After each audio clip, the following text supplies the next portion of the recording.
So welcome to the fourth lecture of the students seminar series. So today our PhD scholar from our department, Mr. Sourav Chowdhury, is going to give a talk on modeling of infectious disease spread.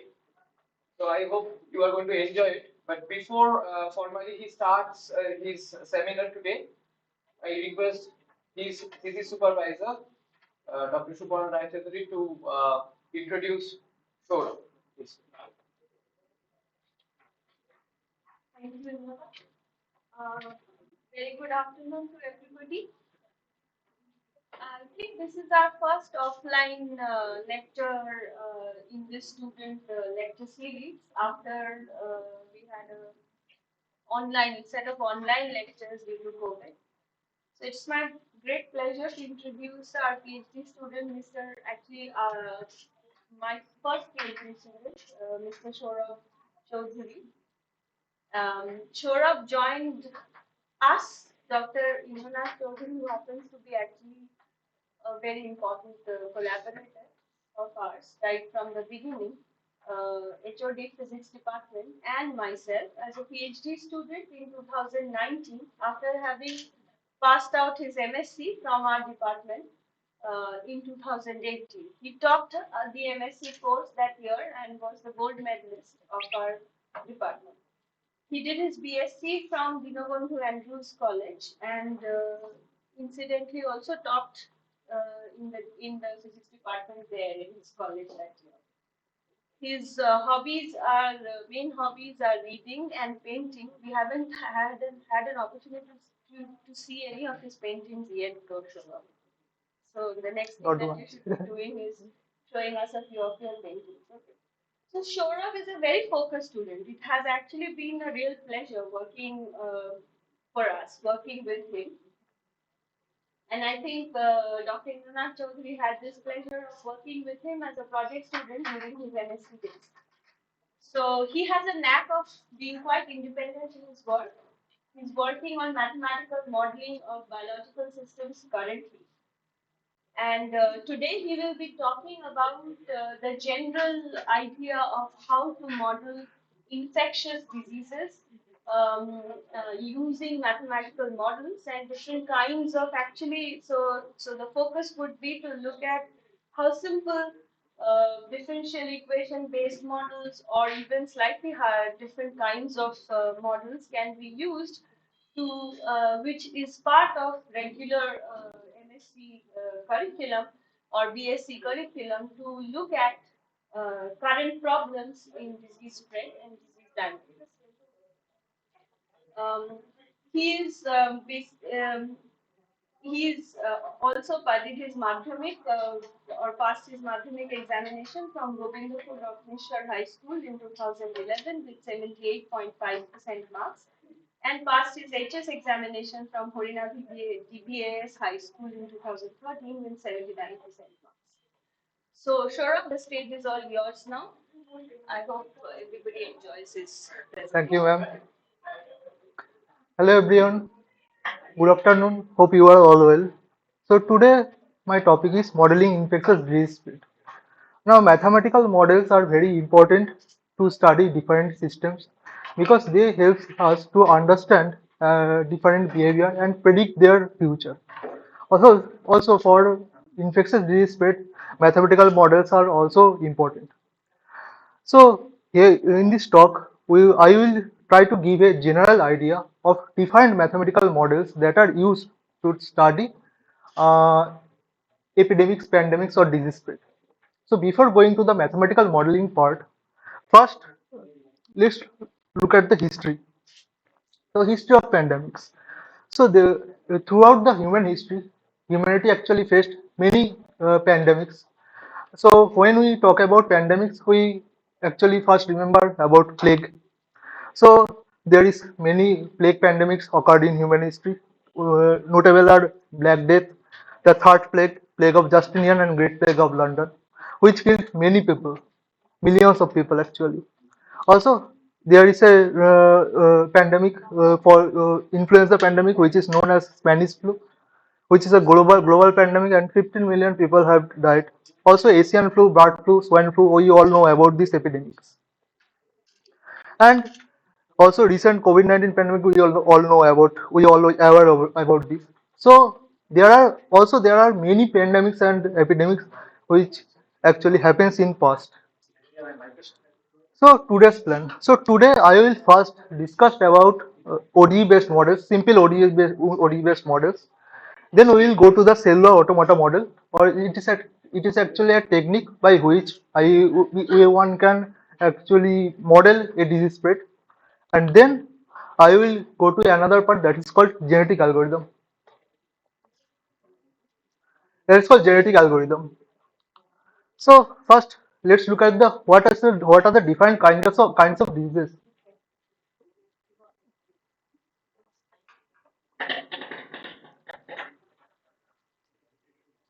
What are the different kinds of diseases are there?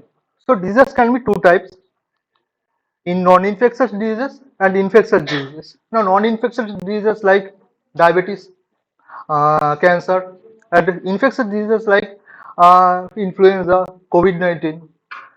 So, infectious diseases now can be categorized in two different ways or two different types: type of transmission and type of parasite.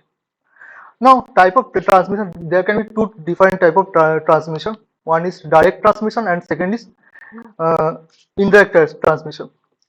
And there can be two type of parasite: microparasites and macroparasites. Microparasites like viruses, bacteria, and macroparasites like various kind of worms, ticks.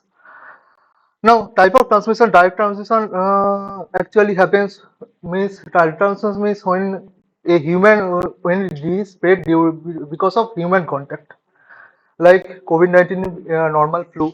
But indirect transmission, where some other kind of carrier involves in the transmission, like malaria, where carrier is mosquito. So here we will focus only the infectious diseases, the disease which spread due to direct transmission, and also the disease and also we will focus on microparasites. So stages of infection. So they are for a according to infection, or we can divide a infection with multiple stages. So first is the susceptible, means when a person is not infected, but they can be infected anytime if a microparasite enters into their system. Second is exposed or latent, means when person get infected, but still still they don't actually uh, produce, or still they actually does not show some symptoms also. Third stage is infectious. Now in infectious stage, a person will be symptomatic. Also, person can spread a disease to other, and then ultimately the fourth stage, which is recovered or unfortunately dead. Now this is actually categorized, or this is actually divided according to the infectious status. Now according to the medical status, these stages are little bit quite different. First stage is called incubation, which is actually from the early exposed state to early infectious state. This is called incubation period. Incubation period, actually diseases are quite in sleep mode. And the second is disease state. Disease state is later infectious period to early recovered or dead period, where actually the virus or the virus actually shows some symptoms. Actually, virus actually gives some symptoms. So now let's go to the modeling part. So first we will understand what a basic model, a SIR model. What is SIR? SIR model actually studied by Cormac McKendrick in 1927. So what is SIR model? So SIR model, we will only take three stages: susceptible, infectious, and removed. Now removed means actually sometimes it can be taken as recovered also. Actually it depends on diseases. Now removed means actually recovered and dead both. Now here a infectious person can infect a susceptible person, and then that infected susceptible person move to the infectious compartment, and after some days in infectious compartment, then the person will move to the removed compartment. So how from this block diagram how we can write model equations? So increment of infectious people is actually proportional to number of susceptible people. Yes. Because why? Because if there is more such a number of susceptible people, so there is a more chance that is disease can spread.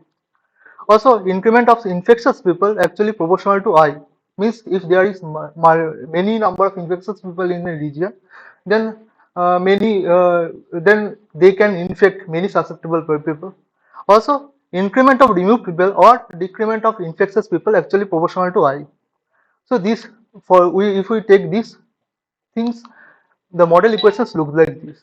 So here this beta actually called infection rate, gamma actually called removed rate, and this n is represent total number of population, and s plus I plus r which is equal to n. So let's so now move to so here we can see that this model actually depend on total population, but for total population actually vary from different areas to areas or different countries to countries. So if we want to if we want to take this or if we want this model to be a scale free model, then we have to use fractional form of the SEIR model, where we divided total population with the susceptible, infectious, and removed people, and we get this fractional from the SEIR model, and total S plus I plus R is equal to 1. Now let's simulate this model. So if we take beta as 1.4228 day inverse and gamma as 1 by 7 day inverse, and if we choose these initial values, S naught is 0.999 and I naught is equal to 0.001, then we will get this result. Now here this red curve actually represents the infectious curve, this blue curve represents the susceptible curve, and this yellow curve represents the removed curve. Now here you can see that susceptible curve actually falls from 1 to 0, and removed curve, this yellow curve actually rises from 0 to 1. And also you can see that for SEIR model, the this red curve means infectious curve is quite sharp, means it is increasing very sharply. So now when infection will fail to invade, means suppose there is a infection spread in a region, but it may not be able to spread whole region or whole country. So how will manage how will check that thing? So for that a infection, so we have to take this equation didt equal to beta si minus gamma I. So infection will start to fail when didt is less than 0, and from this equation we can write beta by gamma as s less than 1. Now initially we have seen that it is approximately equal to 1, so we can write beta by gamma is less than 1, and this beta by gamma actually called basic reproduction number, which is very important factor for understanding a disease spread. Now if R naught is less than 1, then infection will fail or fall, and if R naught is greater than 1, then infection will rise. Now let's do another model which is called SEIR model. Now in SEI, this is the block diagram of SEIR model. Here we take all 4 stages of the infections: susceptible, exposed, infectious, and removed. And here again, infectious person can infect susceptible person, and then susceptible person go to the exposed compartment, and after exposed compartment, reaching exposed compartment, then they will go to the infectious compartment. So there is slightly a delay like thing. And this model, the fractional model looks like this. So here this is the extra equation because of this exposed compartment or exposed part, and this sigma is called, or actually 1 by sigma is called latency period, and of course S plus E plus I plus R equal to 1. Now let's simulate this model also. So here we take beta, sigma, and gamma. Of course we have take these values, and we have again take the same initial condition, and this is the simulated version of it. Here we can see that blue curve is again representing susceptible. Here actually red curve actually represent exposed, yellow curve represent infectious, and this purple curve or violet curve represent removed. Here we can see that this infectious curve is not so sharp as we have seen in SEIR model. This is because there is an because there we have added the exposed term. Now, here we also can calculate basic reproduction number, and the calculation is very simple like previous, and we again get the same values of basic reproduction number, which is beta by gamma. And again, if R naught less than 1, infection will fail, and R naught greater than 1, infection will rise.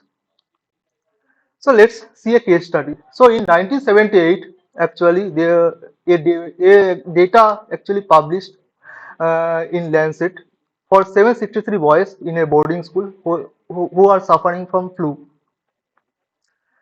So Moody in 1989 actually take that data and studied it, and they have found that these are the values of beta and gamma. They have modeled it with SEIR model, normal SEIR model. So these are the values of beta and gamma, and of course, as there are 763 boys, so total population is 763, and this is the initial values. So he have assumed that there is only one infectious person in the hostel or in the boarding school, and this is how this model fits. So here we can see that this infectious curve actually fits well with the data. So now this is I have already discussed some basic models. So there are many more models actually which are studied. So some is like SI model or SIS model.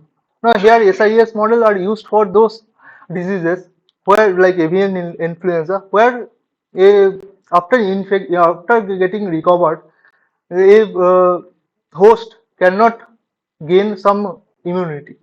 So again, so actually, a host can go to the susceptible to infectious, and again it comes back to susceptible, and again it can get infected. There's another model which is called SIRS model. Now, this model is very realistic because uh, suppose after getting infected, a person can develop immunity for some time or for a little time, but after some time the immunity will go away, and that's why the person will again be susceptible. So this is so if susceptible person infected, then recovered, and then again it again goes to susceptible compartment.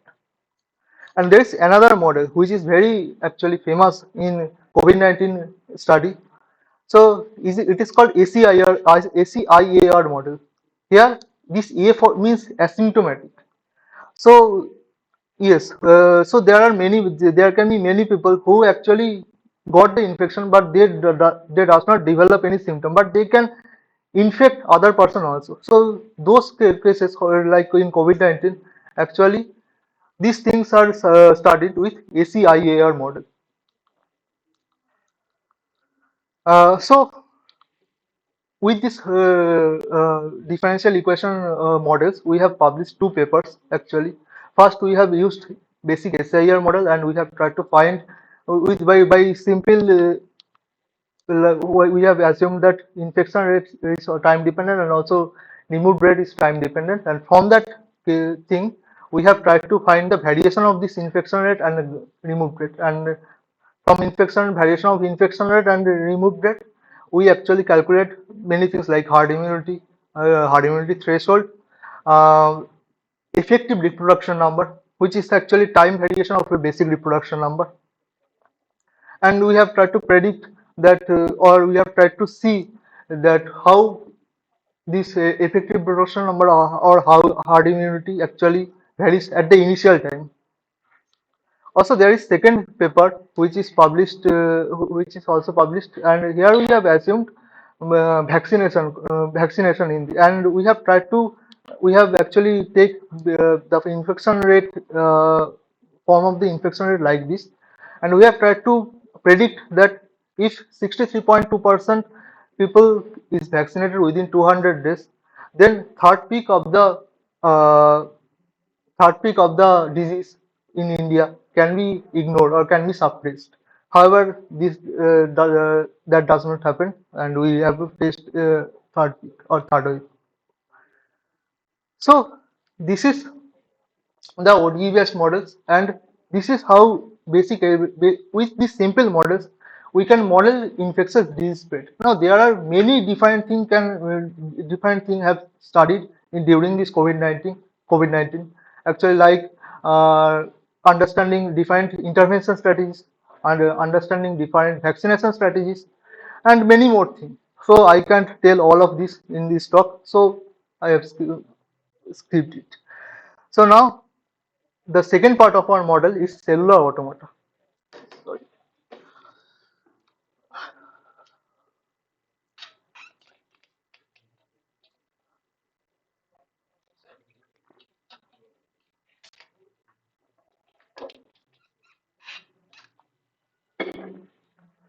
Now, second part of our model, second part of our talk is cellular automata. Now, cellular automata is a model which are where we take actually or we model a system with multiple cells. Now, cells can be many type here, like square, triangular, or hexagonal. But square cells are very or square cellular automata with square cells actually very easy to understand. So here a system is represented with colored cells, various colored cells like this, and each color represents a state of the system. Also, system this is a discrete model, not a continuous model like ODE based models. Also, each each cell actually can interact with other cells. Means, the state of a cell is dependent on its own state, also the state of its neighbors also. So as a cell can interact with other cells, so it is very important to actually define neighborhood conditions. So there are various different neighborhood conditions are there. So one is Newman's neighborhood condition, where a cell can interact with these four cells only. Second is Moore's neighborhood condition, where a cell can interact with 8 cells, means also cornered cells. Now, for modeling a disease spread, actually we actually use Moore's neighborhood condition. Actually, or when we model something in solid state, like if we model Ising model with Metropolis algorithm, then we use this Newman's neighborhood condition. And there is another neighborhood condition. Actually, it is not neighborhood condition, but it is a random interaction model where a cell can interact with any other cell in the lattice. There is no limitation in it. Now, so let's build a toy model for our study or for our result. So, for as to build a model, we have to first define states. So we take SEIR, these 4 states. So SEIR is susceptible, exposed, infectious, and removed, and all these cells are represented with these colors. Like susceptible is represented with white, exposed is represented with blue, infectious is represented with red, and removed is represented with green. Also, we have to choose a neighborhood condition. We have choose here Moore's neighborhood condition, and of course the assumptions are very necessary. So we have assumed first that every cell represents a person. Second, only infectious cells can interact with other cells. Third, infectious cells can interact with only one cell at a time. Also, a removed person cannot be infected again. That for ACIR model, this is also an assumption. A removed person cannot be infected again. And we have assumed periodic boundary condition to remove edge effects and also to make our model scale free. So, like for a ODE-based model, the main thing or the most important thing is equations, differential equations. But for cellular automata, the most important thing is algorithm. So let's understand its algorithm. So we have assumed Moore's neighborhood condition. Suppose this is an infectious cell, and this cell can interact with, as we have assumed Moore's neighborhood condition, any of these 8 cells. Now these white dashed cells actually represent Block cells means block cells means this cell can represent a exposed person, a infectious person, as a exposed and infectious person both are infected. So an infectious person can't infect them again. Also, these cells can represent removed person, as removed person cannot be infected again, as according to our assumption. So this infected cell cannot infect them. So if this infectious cell actually interact with this blocked cells, then there will nothing will happen. But if the infectious cell interacts with these cells, means susceptible cell, then there is a probability q by which this susceptible cell can be infected, and this q is called infectivity. And if the susceptible cell is infected with according to this probability, then susceptible cell will move to the exposed compartment or exposed cell, and the color of the cell will be changed to white to blue. Now, second thing is, suppose there is an exposed cell at time t naught. So after time t naught plus tau I, the person will move to the infectious compartment, and the color of the cell will change to blue to red, and this tau I is called latency period. And third is, suppose there is an infectious person in a region at time t naught. Then after time t naught plus tau r, this this cell will move to the removed compartment. Means they will be recovered or unfortunately dead, and this tau r is called infectious period. So we have built algorithm. We have defined states. We have defined neighborhood condition. Now let's simulate this toy model. So we have take 100 cross 100 lattice. We have assumed this initial is these values of q equal to 0.3, tau I equal to 8 days, and tau r equal to 18 days. And also we have choose these initial conditions where we have assumed that there is only 5 infected people in the region. And this is the initial lattice or initial state look like, where we can see that these are the 5 infected cells that is actually randomly distributed. Now if we let's run the simulation.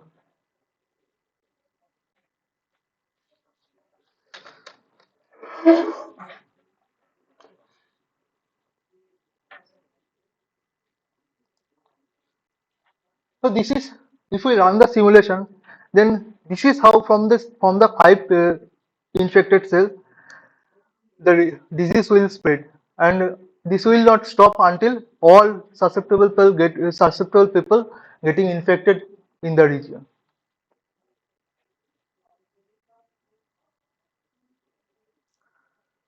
And if we plot this, like for if we plot exposed and infectious people at with time, fraction of exposed and infectious people at time, then we will see this curve. See this curve.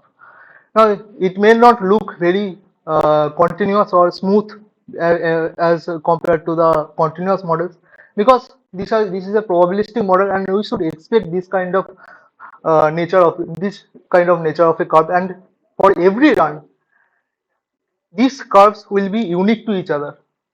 For deterministic model or continuous model, for each run there will be no difference in the curves. But here, for each run, these curves will be different from each other.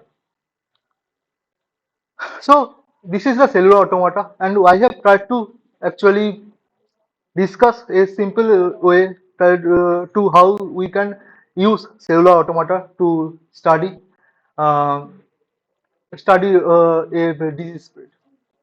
Of course, there are for actual case, or if we want to use it in real data or in real, then we can take Moore's neighborhood condition. We have to there are many more neighborhood conditions are there. Some hybrid neighborhood conditions are also are there, and also we have to there can be multi compartmental model, means we have take only 4 states, 4 states SEIR, but there can be multiple states are there. Now, last this is the last part of my talk.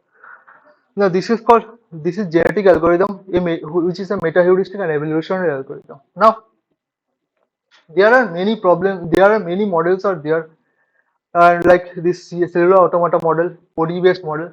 But how we can actually fit these models to a data? No, it is very actually there. It is very actually problematic. So meta-heuristic and evolutionary algorithms are actually very easy. We can with these algorithms we can very easily fit these models into a data. So what is meta-heuristic and evolutionary algorithm? A meta-heuristic and evolutionary algorithms which is searches the optimal solution in a systematic manner or procedure. Now means it actually searches for the optimal solution in a system. Also, what is the most actually interesting thing about this meta-heuristic and evolutionary algorithms? Most of the meta-heuristic and evolutionary algorithms are nature-based, or which is actually inspired from nature. Like I have already mentioned genetic algorithm. Also, there are other like particle swarm optimization, ant colony optimization, bat optimization, many more. So, how to represent a problem? So suppose we want to optimize this function fx with respect to these variables. Now we can assume that this function as a cost of a system, and these variables represent the ingredients of a or quantities of the ingredients. So of course we want to minimize this cost, and this is the optimization problems look like. So how we can use this to fit a model? So suppose this is data, or this is time series data yt, and this y prime t represent simulated data. And of course, as it is, and suppose this data is simulated with the help of these parameters x1, x2, and xn. So we want to optimize the sum of squared errors, which is yi minus y prime whole square, with respect to these parameters values. So this is our problem. So this is we want to optimize this with respect to these parameter values. So what is genetic algorithm? Actually, genetic algorithm actually inspired from the Charles Darwin's theory of evolution, means the survival of the fittest. Also, genetic algorithm is a probabilistic searching process. So if before going to the genetic algorithm, let's look at the some biological things. So suppose what is crossover? So crossover when two chromosome actually makes new chromosome like this. Here genetic recombinant, we can see that these two parts actually exchanged. Means in crossover, actually genetic information are recombined. Why it is very important? Because suppose already existed genetic information, we may found a stronger chromosome or stronger person. But if we don't recombine it, how we can find it? So that's why recombination is very important, and that's what does this crossover. And the second stage, which is also very important, that is called mutation. So this is a representative picture of a mutation. Here you can see these parts are mutated. Means in mutation, some new information is added to the system. Why it is very important? Because if no new information added to a system, then how a person or how a chromosome or how a species can evolve. So mutation is also very important. So for genetic algorithm, these two stages are mainly important thing, and we will take these two stages and we will use this for genetic algorithm.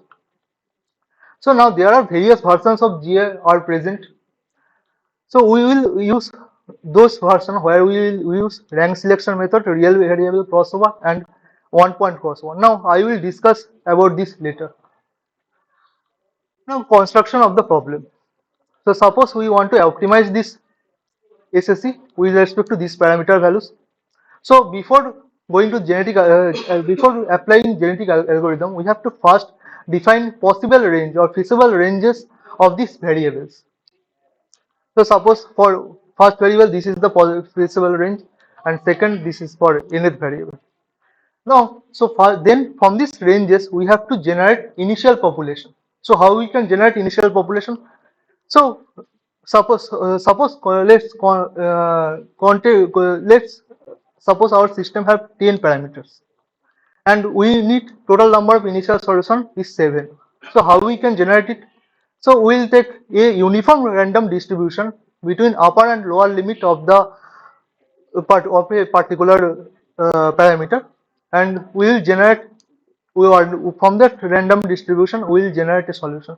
So by this way we can take this for u x2 l2 x2l and x2u, we can get p2 and then we can get p10. So by this way we can get first set of solution, and this in a similar manner we can actually generate 7 solutions like this, and this each column actually represent a set of solution. Now how we can apply genetic algorithm to this system? So first, with respect to all these solutions, all these 7 solutions, we will calculate SSE value.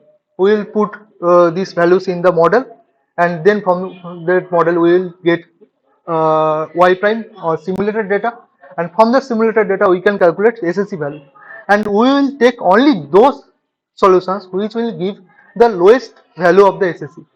So suppose these three gives the lowest values. So we will take only three or only three. We will only consider these 3 solutions, and we will discard others.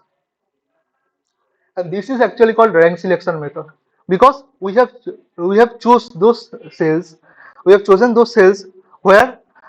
the SSE value is lowest, or means lowest SSE value means the solution is fittest. And these 3 solutions now we will use this solution for crossover. So suppose, so this is these 3 solution, and also this 3 solution is called actually parent solution. So from this solution we will run for crossover, or to generate new solution we will take any two, randomly selected any 2 solutions. Suppose we take this solution and this solution, and so this is how this solution is chosen, and then we will take a random crossover point. Suppose we can take random crossover here, anywhere. So suppose we assume here random crossover point. Now this is called one point crossover, because we have chose only actually only one crossover point. But if it is a 2-point crossover, then we have to choose 2 crossover point, and after crossover the new solutions look like this. Just we have exchanged these parts. So we have 3 old solutions and 2 new solutions, but our initial population size is 7. So we need 2 solutions. So we again repeat this same process. We will again choose any of these 2 solutions, and then from this we suppose this is the crossover point. Now this is actually randomly chosen, and with respect to this crossover point we will exchange this information. And so this is our 4 new solutions from the old solutions. Now, so this is the first part, crossover, and then the second part, which is most important part, which is mutation.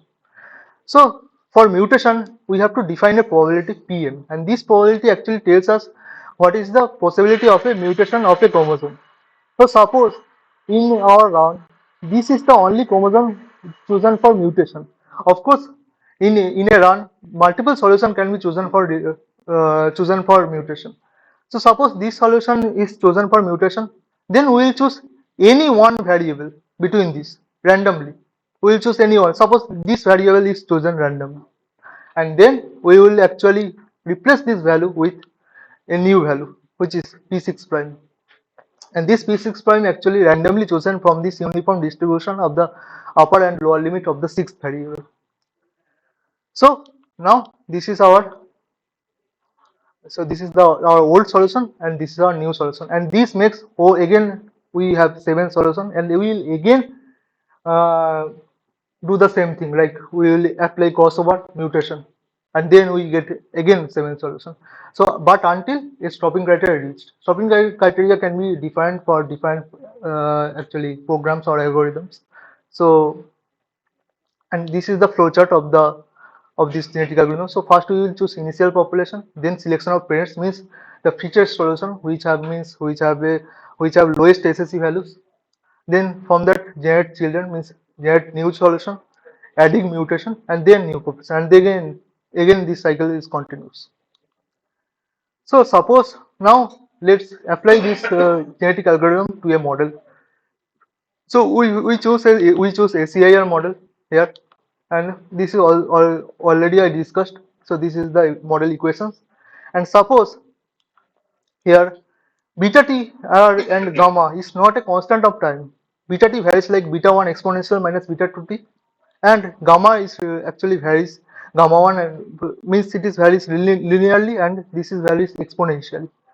And from this, so we want to optimize this model. Now we want to optimize SSE with respect to these 5 parameters: beta 1, beta 2, sigma, gamma 1, gamma 2. So this is COVID data for Italy up to 29/6/2020. For this is the active cases data, and this is the removed cases data. Removed means we have considered both recovered and dead. So first we have to we have to input some values like so suppose total population is 100.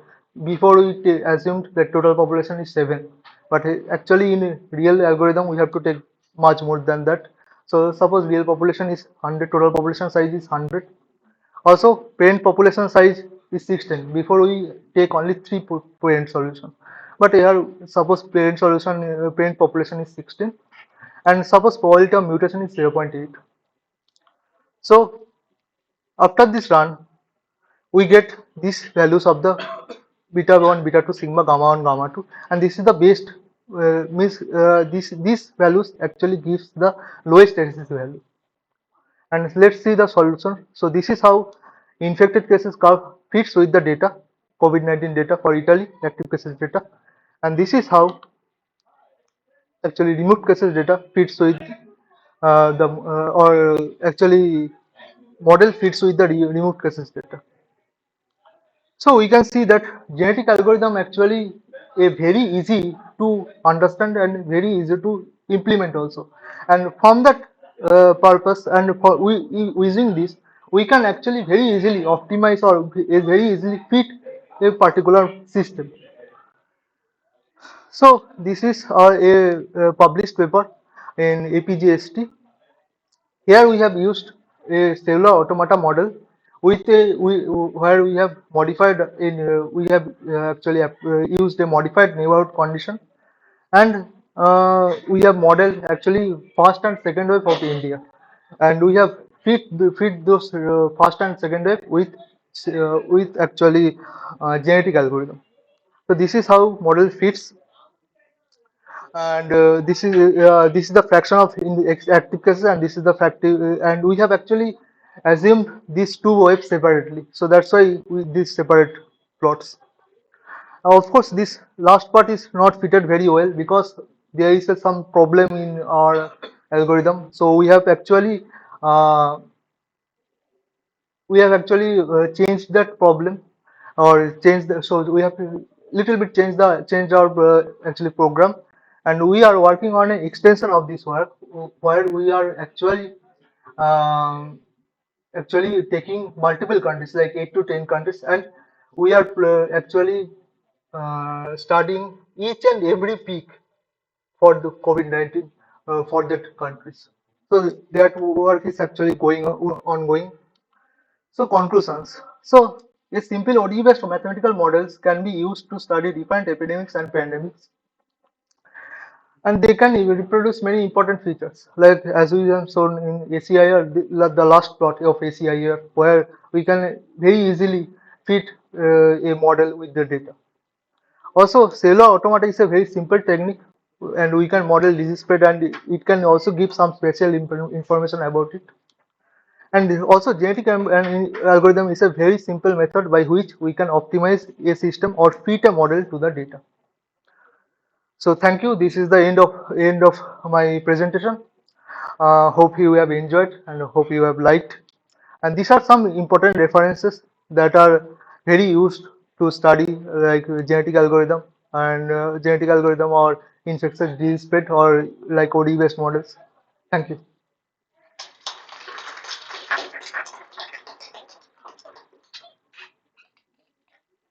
you, Shona, for a nice presentation. I hope you have all enjoyed this presentation. If there are any questions or comments, please.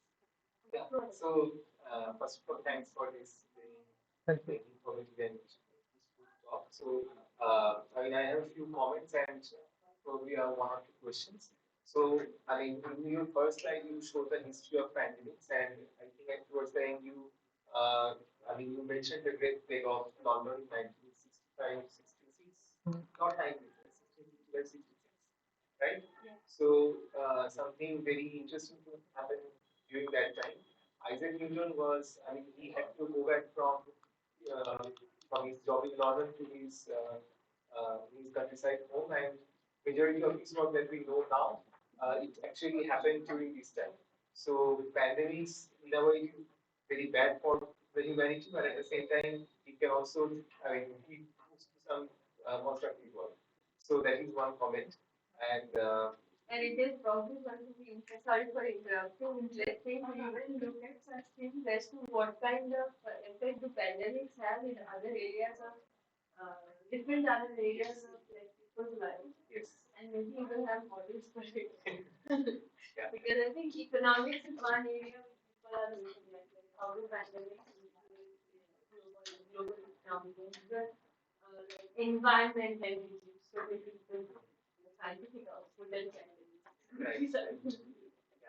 The second thing, I had one just clarification. When you showed this lattice for the cellular automata, I think 100 by 100. So those lattice points, they represent the people, right? Among whom you are doing the simulation, right? Did I understand that correctly?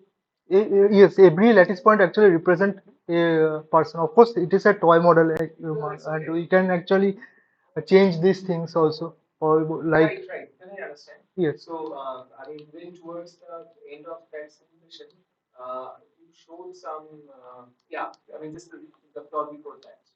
Sorry, I sorry, think sorry, the sorry. exposed and the infected. Yes, after this one. Not this simulation, the next one. This one. So, why would the exposed, the number of exposed persons be less than the number of infected? That's a question that I have. No, actually, this is not actually about the number of exposed person is less than. Actually, this is how it is varying with time. I think it is not less than with the exposure. So it is not that the area under the curve does No, not no. represent the. Okay. This is the rate. Okay. So basically, what we have here on the y-axis is the rate of the. No, rate, not rate. Actually, this is the number, actually fraction of exposed cases. But I think if we actually, I don't know, I don't check it. Absolute value is what he said. These are not absolute values. Some kind of scaled down values. Okay. And do they need a different scale on the right axis, or they're using the same scale as the left axis? No. I think the normalization factors are different for ET and IT. Then we require two axes. Yeah, I think it would best that Right you plot axis it also. separately instead of in Or one. you can give a right axis. yes. And what appears casually to the eye is that both of these curves are quite the same. More or less, one of them a scaled down version of the other. Yes. So there must be some reason for that. Yeah. And I have two just general comments. One is that we do not know for sure whether whether it is practical to treat this as ODEs, because probably it will be more realistic for you based. And in that case, one good point to start to think is like what could be the other factors which could be what could be the Yes, of course. Yes. and second comment about Actually, that is exactly what we are trying to address here through, I think, I don't know if Sourav has already said it, because cellular automata are kind of, these models are what we are there, we are trying to see what is the spatial spread of the disease or rate of spatial spread of the disease. and whereas the ODEs are only looking at the time Temporal spread. period. So essentially, yes, so these two are tied up, and so one should actually be looking at if you want to do a simulation of that kind, then yes, one should be looking at these. But what I think we've done here, I think Sourav can say it more, is how like we've taken a time average, we've tried to Yes, see yes, the yes. time average quantity Yes. after having looked at the spatial spread for an amount of time, see look at the time average quantities and then compare it with ODE models to see how they basically can.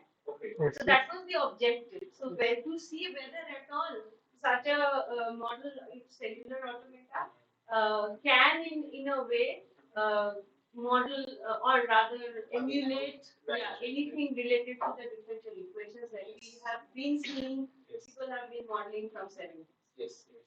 Actually, the ODE models are more appropriate in this case because they are locality. In a locality, the time rate of change is sufficient. If you need to consider the flow between various localities, then perhaps an ODE model based on a locality and the cellular automata model based on different localities acting as cells could be make it more intuitive. Yes, so essentially that what he said as a cell being a person could also mean a cell being a region. Yes. So and then you say that you take a region and say that let's say you put a constraint along that region that this is my intervention policy in that region, and then you study how still the disease will spread from that region, having let's say one or two hotspots. How will intervention be will affect the spread of the disease or things like that? What you were then saying. In fact, but the point is, problem is we are. I mean, we want to do something, but data is very problematic. There is no data for transition. And another thing, because this the question of geography comes, I mean, at least towards the initial phase of the this COVID-19 pandemic, what happened is that many countries they were continuing this flight traveling from this place to that place. So it is at least for this instance, it is very difficult to model. I mean, that's my perception. It's also an advantage because there are some more we can isolate, say near bubble mode, say other kind of exposures, and see whether the local regions we can compare the result of the predictions with whatever has happened in each of the regions. Okay, that could be a way. Also, Even if you have scanty data, you have the data for the local regions. Also, I think factors like population density and these things, how would actually be affect them? They would affect the disease spread. If one would have data, let's say throughout the country, compared to because population density and all this is available, but COVID data confined to regions or states is not so adequate. Like Kerala has good data, but like we hardly have any data from Kashmir or places like that where the population is less. So yes, those are things which we also want to look at. Right. Just sort of what is Rajesh want to look at Already COVID data. দেখেছি কিছু এরকম data হ্যাঁ, কিন্তু মানে খুব difficult data পাওয়া। Just one more thing that is about the presentation. When you start this part of the great algorithm, I mean, it was a lot of calculation but how it connects to the actual problem, probably a slide on that would be more useful to the audience. Actually, I think that genetic algorithm in the sense that one row develops another row, that kind of it is not used in that way. It is used in estimating the parameters which appears in the differential equations, like time dependent parameters, but not functional dependence value, then the value after the operation, and these are connected. The genetic algorithm has been used to estimate these parameters to optimize the fit. Okay. So that is the way it is. Someone I couldn't get Yeah, that. basically, yes. So basically, genetic It's very difficult to figure out how it is connected. Yes, exactly. Yeah. So it is not actually connected in that way. It's a development. Basically, GA is used to optimize the model to get the best fit for the data. And so the simulated data for this case is two similar cellular automata. So it has done both things together. Right. It has not only found the best fit to the simulated data, but it also has found the best fit to the real data. Right. Through these algorithms, through the ODE based model. one comment about the cellular automata part. So in the cellular automata, it's assumed that the cells lie and they interact and their state changes. Mm. But in this case, I think a modified kind of model in which the role of the neighbors, for example, like you can take a transit into account, then one infected cell can travel to another site and then Yes, suddenly actually, sleep, that is those the kind of that things. is Yes, sleeping, Sourav. Thanks very much. I'll catch up later. Had some things to say to you. So those kind of things can maybe actually we have modified that thing. Yes, We they have have done those yes. things. They have gone into the paper, but they have not like he only presented it in a simpler Yes. way. Just the basic part. In fact, we জায়গাগুলো change করতে Yes. পারে হ্যাঁ এটা তো করা হয়েছে side change করে মানে সাইড চেঞ্জ না হলেও অন্তত একটা সেল আর একটা ডিফাইন্ড জায়গাকার সেলের সাথে ইন্টারঅ্যাক্ট করতে ইন্টারঅ্যাক্ট পারে করতে উইথ সাম প্রবাবিলিটি আরেকটা হচ্ছে আমার It's মনে very হয় interesting. বিটার ভেরিয়েশনটা Beta variation টা দেখালে ভালো হ্যাঁ হতো। ওটা একটু বললে ভালো হতো ও, মানে আচ্ছা। পট করে একটা ওটা দেখালে দেখিয়ে ছেড়ে দিয়েছে একটা রোল লিখে I have very simple questions. Can you go to SIR model? SIR মডেলের নাম কি হবে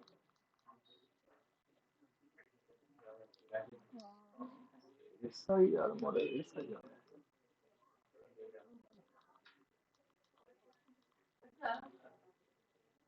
এখানে একটা SIR, they are connected by some equation. yes And so yes in all these models, you are always considering all the three equations. But is it necessary? Because if you have DSDT and DIDT, that automatically fixes DRDT. And for all the models, I noticed that you are taking on. no actually this is মানে this is not necessary to write actually but actually total susceptible plus infectious plus removed all should be equal to total population that's why I have so this is a condition that is of course goes into the equation And DRDT separately is not needed. no but yes the So it is needed if you needed. want to explore the rate Yeah, of DRT. exactly. You This want to is look not at fix the rate. This is just a No, normalization. that is I understand. But from DSDT and DRT, you automatically get DRDT. Right? No, but if Exactly. What Tanra is implying is that you do not have to solve them together. that Yes. That is of course is true. of course. If you can solve the first First one, two, get that is from fine. that third one is what you're trying to say. These are like What radioactive I'm rate saying is equations. that suppose you have the first two equations and you have this condition. That's what I'm saying. yes there is there, yes yes yes yes Yes, yes yes Sorry, I had one more question, and so, I mean, this. I have two more. So yes, because I can Yeah, jump. sure. I'm going down. Yes, I think No, we could. No, I think the head has a So please come to our department. Please come. And then continue the discussion. There is a chai and Siwala. Please come. সবাই চলে So আসুন। yes, so we discussed right now infectious. হ্যাঁ সবাই everybody Everybody everybody is requested.